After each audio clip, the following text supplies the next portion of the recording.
Não consigo respirar, por favor, deixe-me respirar. Essas foram praticamente as últimas palavras de George Floyd. Um policial colocara o joelho sobre seu pescoço e assim ficou até que George Floyd foi encaminhado a uma ambulância e logo em seguida morreu por insuficiência respiratória. Hoje saiu o laudo clínico, o laudo médico, apontando a causa mortes de George Floyd. Foi por asfixia, como todo mundo já sabia. O fato é que isso desencadeou a maior onda de vandalismo, provavelmente da era moderna, que se tem notícia. Os Estados Unidos estão simplesmente um barril de pólvora por conta disso. O presidente Donald Trump hoje chamou os governadores às falas, chamou-os inclusive de irresponsáveis. Foi um pouco mais dura a fala de Donald Trump. Ele insinuou que os governadores estão agindo em cumplicidade com a bandidagem, no que está certo.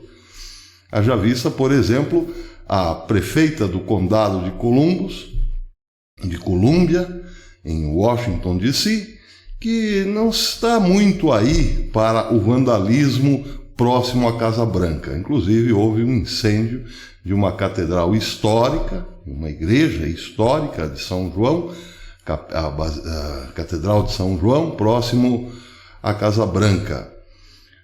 Existe aí uma má vontade porque o alvo é, em primeiro lugar, Donald Trump.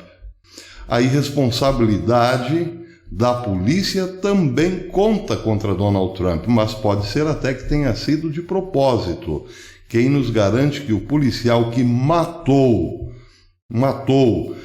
George Floyd não o estava fazendo de caso pensado? Porque vejam, meus amigos, existe hoje a indústria da Antifa, a indústria do golpe, do vandalismo, do terrorismo.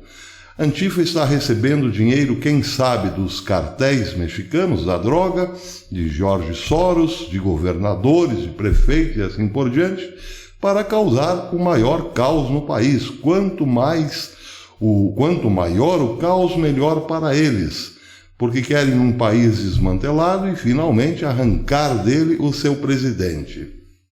O policial não foi irresponsável. O policial não foi meramente truculento. Há algo mais nessa história, porque bastava uma faísca para que o paiol incendiasse. Isso todo mundo sabia.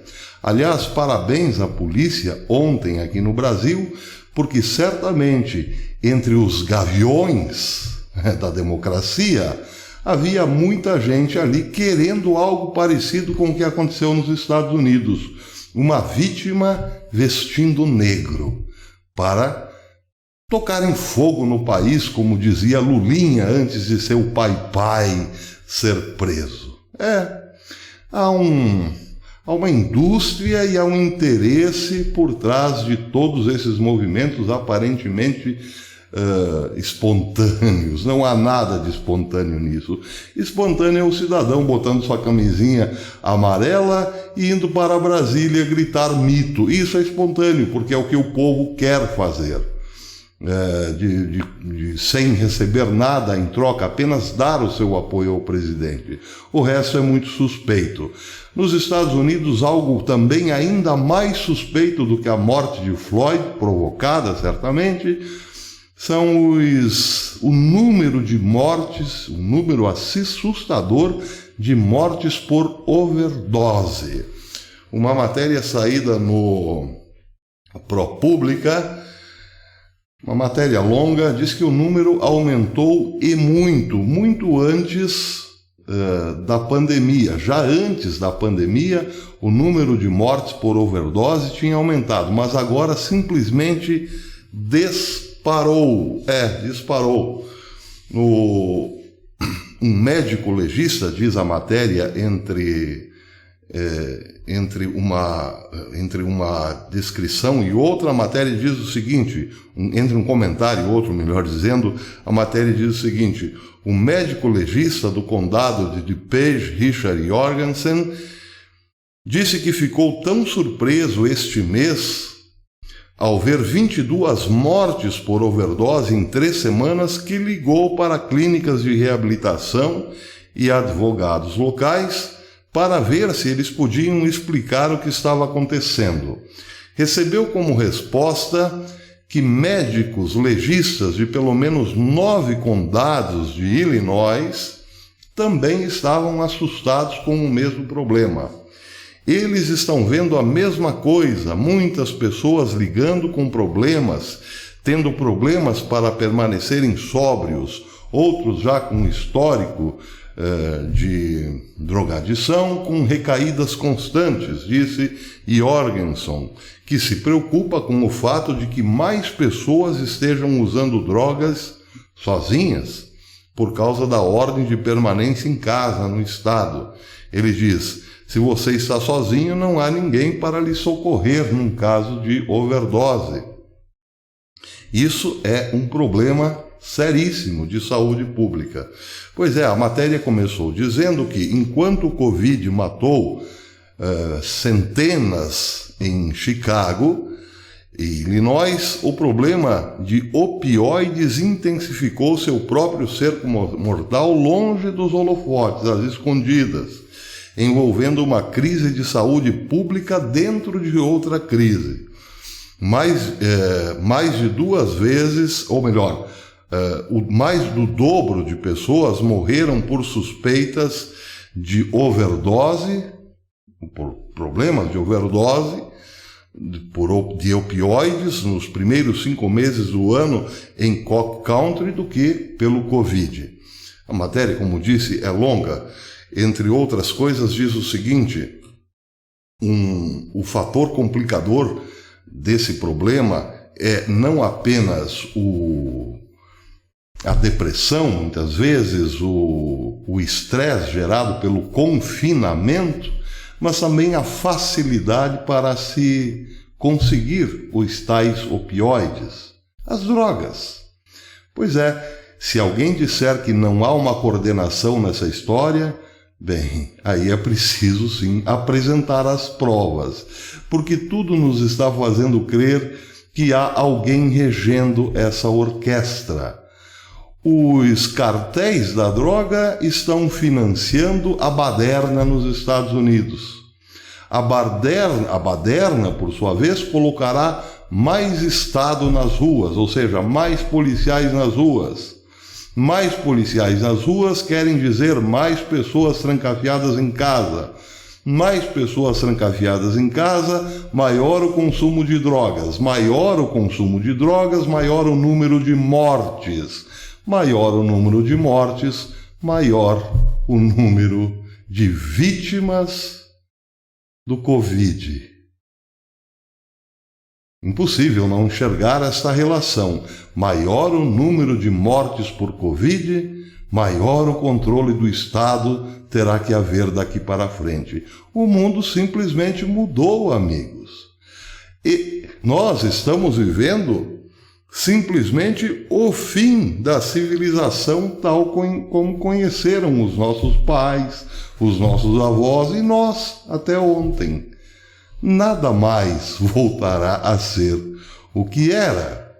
A questão é, para onde vamos? Certamente iremos para um governo mundial que resolverá todos esses problemas que estão aparecendo agora, como a desobediência civil, a baderna generalizada, o quebra-quebra, a matança de pessoas. Alguém porá um fim em tudo isso e estabelecerá a lei e a ordem. Pois é, o mais interessante é que a Bíblia diz tudo isso. Alguém porá ordem no caos e por conta disso será considerado um Deus. Só que atenção, não será Deus.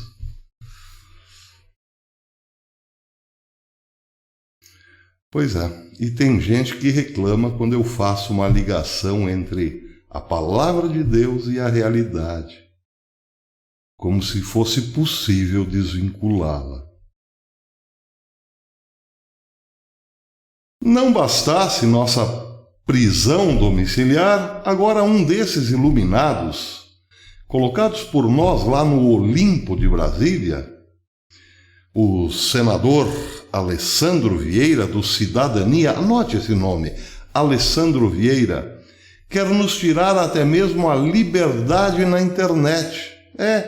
Com um projeto de lei número 2630/2020, que institui a criação, prestem atenção no nome pomposo e enganoso, a criação da Lei Brasileira de Liberdade, Responsabilidade e Transparência.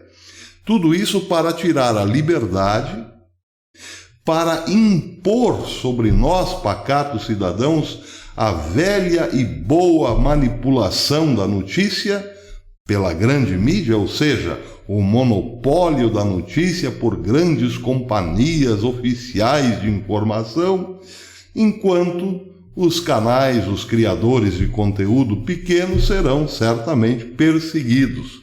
Tudo isso pela Lei Brasileira de Liberdade, Responsabilidade e Transparência.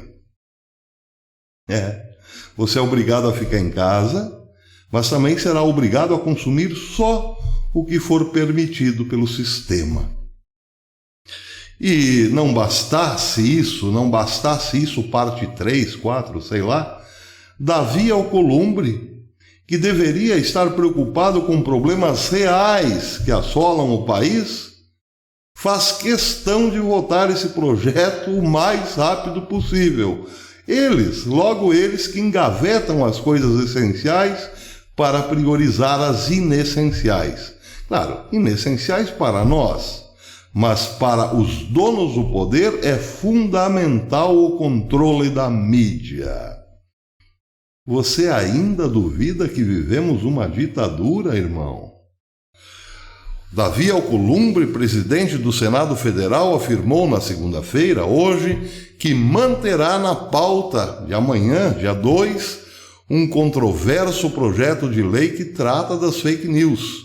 Críticos da proposta têm alertado que os parlamentares buscam a criminalização da opinião nas redes sociais, além da perseguição e iniciativas jornalísticas que não seguirem a narrativa do establishment. O anúncio foi feito por Alcolumbre em reunião virtual com líderes do Senado. Alcolumbre afirmou que, embora haja resistência interna, ele já havia feito um compromisso público de que manteria a matéria para votação. Pois é, mas nós merecemos, porque nós não demos até hoje a menor importância para o nosso voto.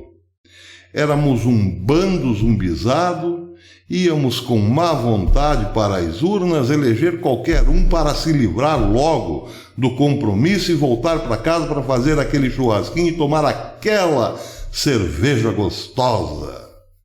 Está aí o resultado. Esse é o resultado.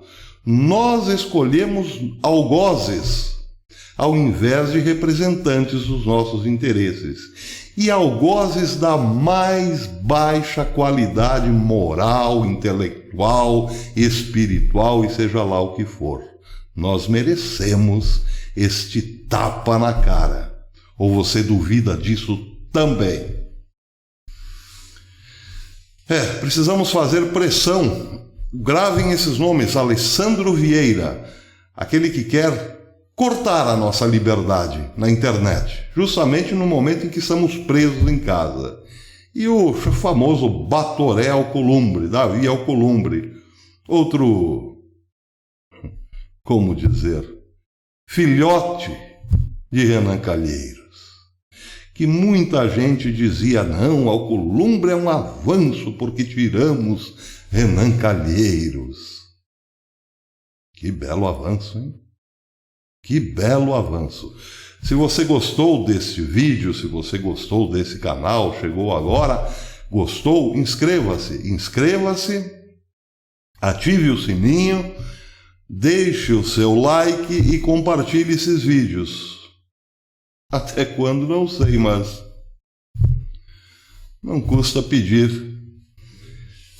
gentilmente esse favor ao amigo.